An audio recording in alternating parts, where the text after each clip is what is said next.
Welcome students, welcome to Manabadi videos. Andhra Pradesh ఎంపీసీకి సంబంధించి key ఎప్పుడు release అవుద్ది, బైపీసీ అండ్ ఎంపీసీకి సంబంధించి కీ ఎప్పుడు రిలీజ్ అవుద్ది, వన్స్ కీ వచ్చిన తర్వాత మీరు ఏం చేయాలి, ఇన్ కేస్ మీరు పెట్టిన ఆన్సర్స్ ఏవైతే ఉన్నాయో అవి కరెక్ట్ బట్ కీ రాంగ్ అయితే ఏం చేయాలి అని పూర్తిగా ఈ వీడియోలో కవర్ చేస్తాను. సో వీడియోను స్కిప్ చేయకుండా పూర్తిగా చూడండి.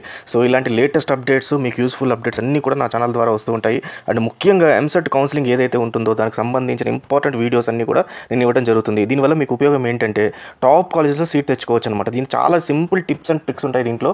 జనరల్గా ఎవరు కవర్ చేయరు మీకు. తర్వాత ఏ ఫ్యాకల్టీ కానీ, కాలేజ్ కానీ, ఇన్స్టిట్యూట్ వాళ్ళు కానీ ఎవరు చెప్పారు. ఇది కౌన్సిలింగ్ అప్పుడు కొన్ని టిప్స్ అండ్ ట్రిక్స్ ఫాలో అయితే మనకు టాప్ కాలేజ్ వస్తుంది. మీకు ర్యాంక్ ఏదన్నా సరే 10,000, 20,000, 1 lakh ఏ ర్యాంక్ వచ్చినా సరే మీకు కావాల్సిన కాలేజ్లో సీట్ ఇప్పించేటట్టుగా మీకు కౌన్సిలింగ్ ప్రాసెస్లో అన్ని కూడా టిప్స్ అండ్ ట్రిక్స్ చెప్తాను. సో ఛానల్ని ఫాలో అవుతుండండి. అండ్ లేటెస్ట్ అప్డేట్స్ ఏది వచ్చినా సరే మీకు నేను ఇమీడియట్గా ఇన్ఫార్మ్ చేస్తుంటాను. అండ్ దీనికి సంబంధించి ఒక ఇంపార్టెంట్ డాక్యుమెంట్ టెలిగ్రామ్ ఛానల్లో పెట్టున్నాను.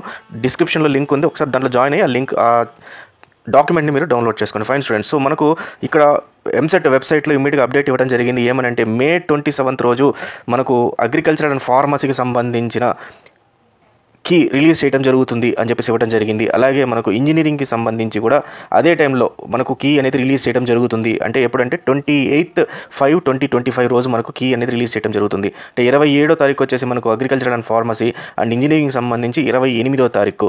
అయితే ఇక్కడ మీరు బాగా గమనిస్తే last date of receiving objections on preliminary key agriculture and pharmacy and last date of receiving objections for engineering అని చెప్పేసి 2 ఇచ్చారు. 1 January అంటే 2 రోజులు 3 రోజులు మనకు టైం ఉంది. అంటే ఏంటి అంటే ఇన్ కేస్ మీకు కీలో ఏదైనా తప్పులు కనపడ్డాయి అంటే మీ షిఫ్ట్ ప్రకారము డే అండ్ షిఫ్ట్ ప్రకారం కీ రిలీజ్ చేస్తారు. సో మీకు ఆల్రెడీ మీరు ఇచ్చిన ఆన్సర్స్ కూడా రెస్పాన్స్ షీట్ అని చెప్పేసి ఒకటి రిలీజ్ చేయడం జరుగుతుంది. ఈ రెస్పాన్స్ షీట్లో ఏముంటాయి, మీరు రాసిన ఆన్సర్లన్నీ దాంట్లో ఉంటాయి.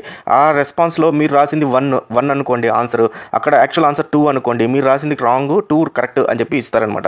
అయితే మీరు కాన్ఫిడెంట్గా తెలుసు ఏంటంటే మీరు రాసిన 1 కరెక్ట్ అని చెప్పేసి, ఈ 2 అనేది రాంగ్గా ఇచ్చారు అనేది తెలుసు, లేదా 1 కరెక్టే 2 కరెక్టే అని తెలుసు, లేదా అసలు 1 తప్పు 2 తప్పు 3 కరెక్ట్ అని మీకు అర్థమైంది. అక్కడ అంటే మీ ఫ్యాకల్టీ ద్వారా లేకపోతే మీ ఫ్రెండ్స్ ద్వారా మీకు తెలిసింది ఈ ఆన్సర్ వాళ్ళు ఇచ్చింది తప్పు, కీ ఇచ్చింది తప్పు అని. అప్పుడు మీరు ఏం చేయొచ్చు అంటే అబ్జెక్షన్స్ రేజ్ చేయొచ్చు. అది గవర్నమెంట్ వాళ్ళే, ఎంసెట్ బోర్డు వాళ్ళే క్లియర్గా ఇచ్చారు అబ్జెక్షన్స్ రేజ్ చేయండి అని చెప్పి. సో ఈ అబ్జెక్షన్ రేజ్ చేయొచ్చు. అయితే ఓన్లీ థింగ్ ఏంటంటే మీరు ఒక అబ్జెక్షన్కి సమ్ అమౌంట్ పే చేయాల్సి వస్తుంది. ఒక క్వశ్చన్కి 500 rupees ఆర్ సంథింగ్. ఇంకా దాని గురించి మనకి అప్డేట్ రాలేదు. సో 500 rupees ఎంతో పే చేయాల్సి వస్తుంది. సో పే చేసిన తర్వాత మీరు రైజ్ చేసిన అబ్జెక్షన్ కానీ కరెక్ట్ అయితే, అంటే మీరు చెప్పిందే కరెక్ట్ అయితే 500 rupees మళ్ళీ మీకు రిటర్న్ చేసేస్తారు, లేదంటే 500 rupees కట్ అయిపోద్ది అనమాట. ఇది ఎందుకు పెట్టారంటే చాలామంది స్టూడెంట్స్ ఏమంటే పెడుతుంటారు కాబట్టి. అయితే ఈ అబ్జెక్షన్స్ ఎలా రేజ్ చేయాలి అంటే మీరు దీనికి సంబంధించి క్వశ్చన్ క్లియర్గా రాసి క్వశ్చన్ని ఆన్సర్ ఎలా డిరైవ్ చేశారో స్టెప్ బై స్టెప్ ఇచ్చి, సో ఈ రకంగా నేను ఆన్సర్ ఇచ్చాను అని మాన్యువల్ హ్యాండ్ రైటింగ్లో ఒక పేపర్ పైన రాసి ఈ పేపర్ని ఫోటో తీసి ఈ ఫోటోని మళ్ళీ అప్లోడ్ చేయాలి.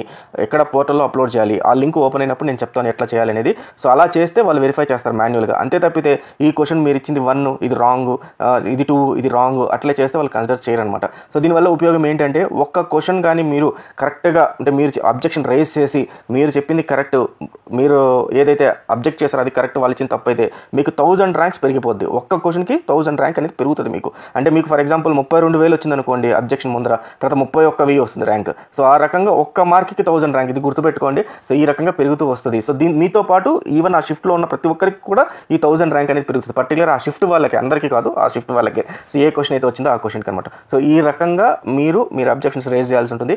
అబ్జెక్షన్స్ రేజ్ చేసేటప్పుడు మళ్ళీ ఇంకో వీడియో చేస్తాను కాబట్టి ఖచ్చితంగా ఛానల్ ఫాలో అవుతుండండి. అప్డేట్లో ఉంటారు మీరు కౌన్సిలింగ్ సంబంధించి.